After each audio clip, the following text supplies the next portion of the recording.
Hello everyone, welcome to my YouTube channel. आज हम discuss करेंगे सीटेट 2021 सीटेट जनवरी 2021 का पेपर जो 31 जनवरी को हुआ था, जो ऑफलाइन मोड में सीटेट का लास्ट एग्ज़ाम था।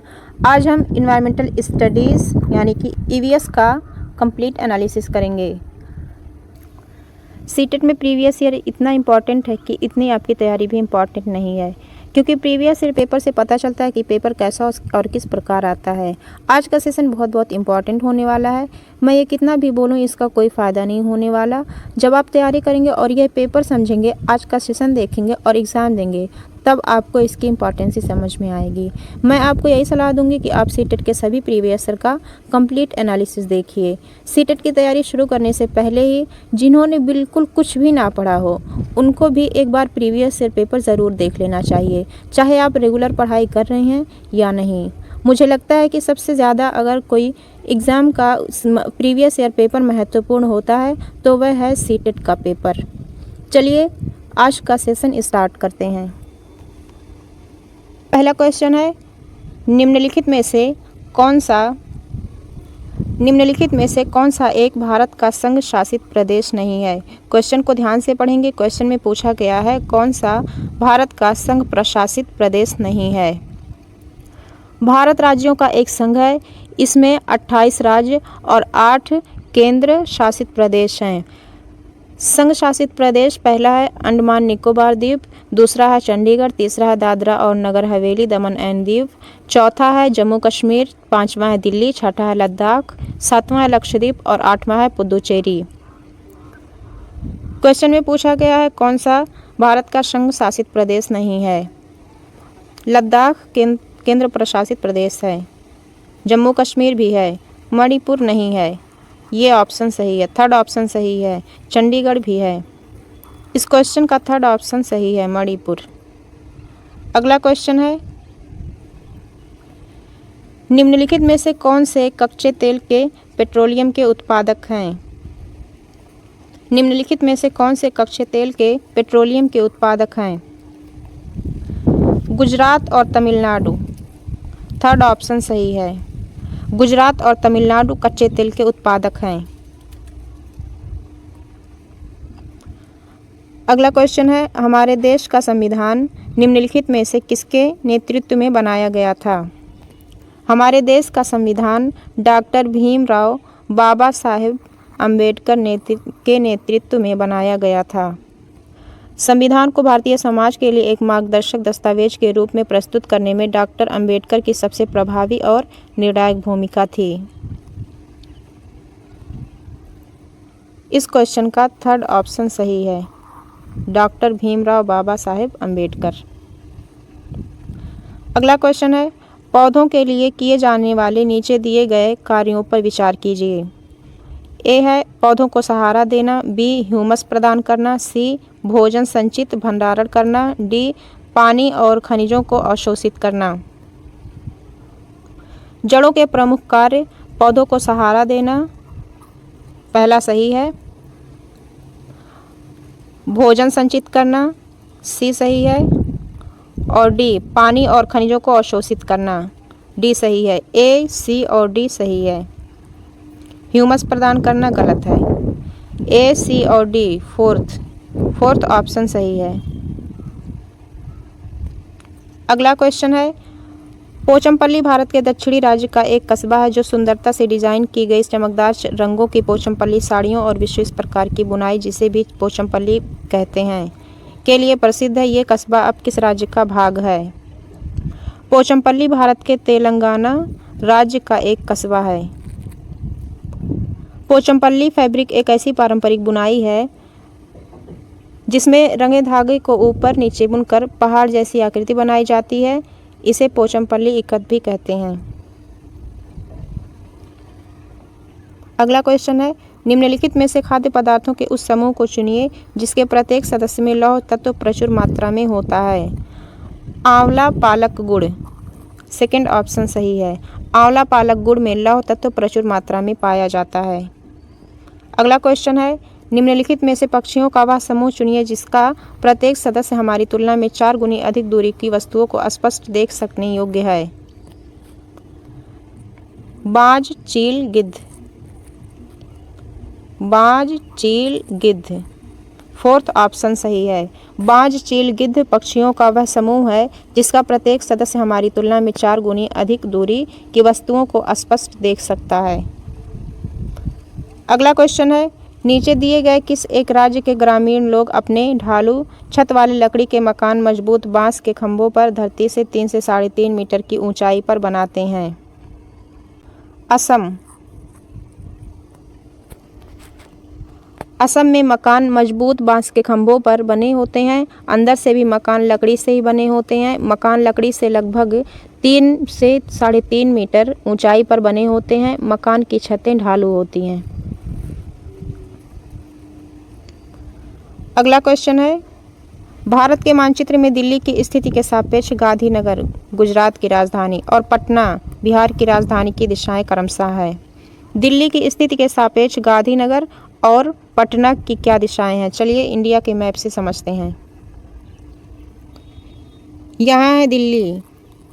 दिल्ली की स्थिति के सापेक्ष हमें गांधीनगर और पटना बिहार की राजधानी पटना की स्थिति बताना है कि कौन सी दिशा में पड़ता है। ये है दिशा। सनराइज यहाँ से होता है पूर्व में, यह पूर्व, यह पश्चिम, यह है उत्तर और यह है दक्षिण। तो हम इस दिशा को अगर उठाकर दिल्ली पर रख देते हैं तो दिल्ली से गुजरात गांधीनगर साउथ वेस्ट आएगा, दक्षिण पश्चिम, दक्षिण पश्चिम, और दिल्ली की स्थिति के सापेक्ष पटना दक्षिण पूर्व, दक्षिण पूर्व, दक्षिण पश्चिम और दक्षिण पूर्व ऑप्शन सही है। ऑप्शन पर आते हैं। ऑप्शन सेकंड दक्षिण पश्चिम, ऑप्शन सेकंड दक्षिण पश्चिम और दक्षिण पूर्व ऑप्शन सही है। ऑप्शन सेकंड सही है।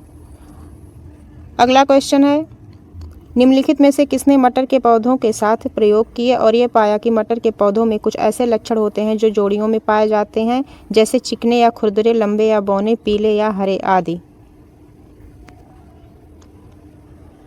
Gregor John Mendel. Second option सही है।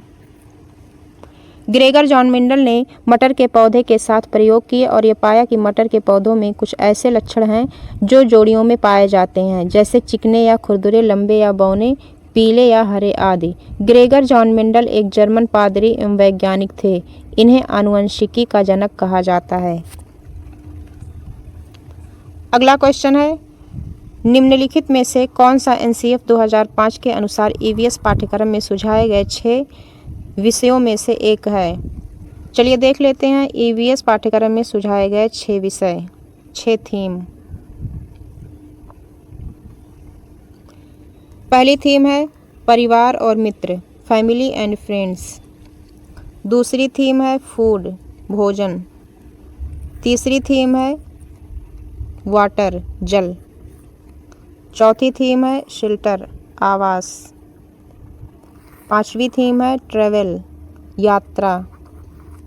छठी थीम है things we make and do, चीज़ें जो हम बनाते और करते हैं। चलिए क्वेश्चन पर आते हैं।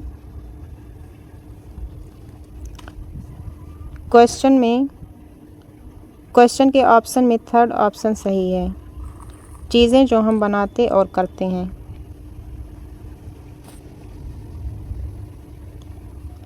अगला क्वेश्चन है, उपाख्यान अभिलेखों में क्या नहीं दर्ज करना चाहिए? पहला है मुख्य रूप से समस्याग्रस्त स्थितियों की पहचान करना। दूसरा है निर्णय वाले कथनों को लिखना। तीसरा है मजबूतियों और कमजोरियों की पहचान करना। बच्चों की रुचियों और संबंधों आदि की पहचान करना।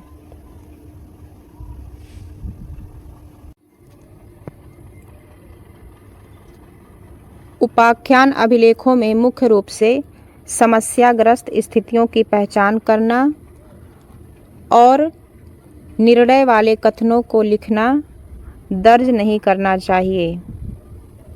अभिलेखों के अंतर्गत मजबूतियों और कमजोरियों की पहचान, बच्चों की रुचियों और संबंधों की पहचान को दर्ज करना चाहिए। ए और बी सही है क्वेश्चन के हिसाब से। मुख्य रूप से समस्याग्रस्त स्थितियों की पहचान करना, निर्णय वाले कथनों को लिखना, उपाख्यान अभिलेख में दर्ज नहीं करना चाहिए। ए और बी सही है, ऑप्शन फर्स्ट सही है।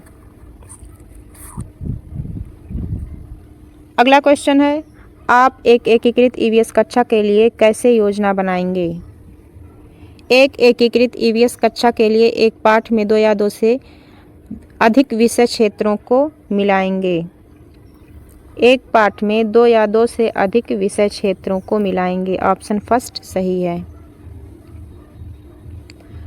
प्राथमिक स्तर पर पर्यावरण विज्ञान एकीकृत दृष्टिकोण के माध्यम से पढ़ाने के बारे में है। यह बताता है कि एकीकृत दृष्टिकोण के माध्यम से शिक्षण एक बच्चे के समग्र विकास में मदद करता है।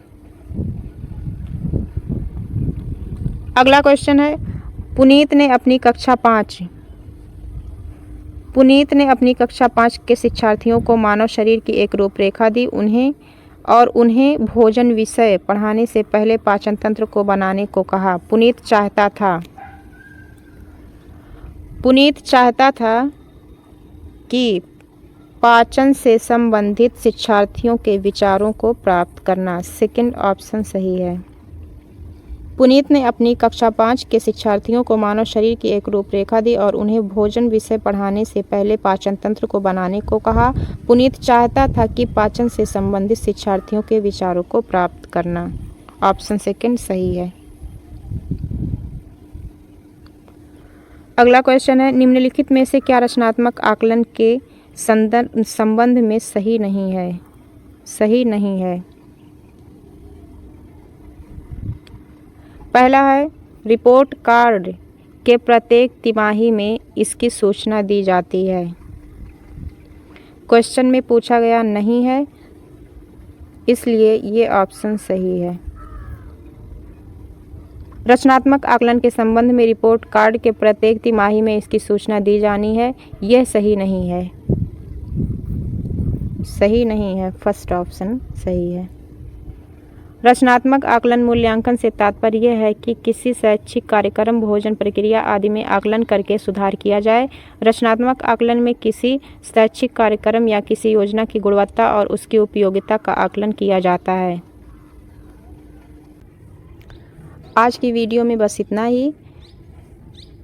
अगर वीडियो अच्छी लगी हो तो वीडियो को लाइक करिए, चैनल को सब्सक्राइब करिए और कोई क्वेरी हो तो कमेंट करिए। मिलते हैं नेक्स्ट वीडियो में, तब तक के लिए धन्यवाद।